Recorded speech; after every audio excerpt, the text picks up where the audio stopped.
কারণ ঈশ্বর জগৎকে মন প্রেম করিলে, কারণ ঈশ্বর জগৎকে মন প্রেম করিলে, যে আপনার একজাত পুত্রকে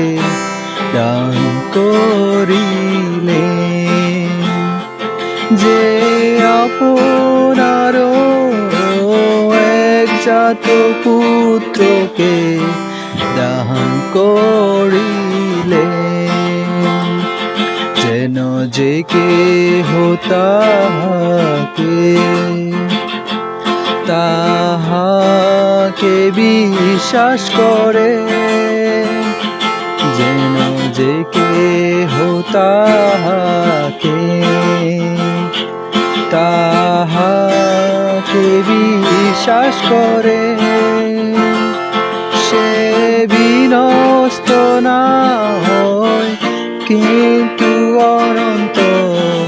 অনন্ত জীবন পায়। সে বিনষ্ট না হয় কিন্তু অনন্ত জীবন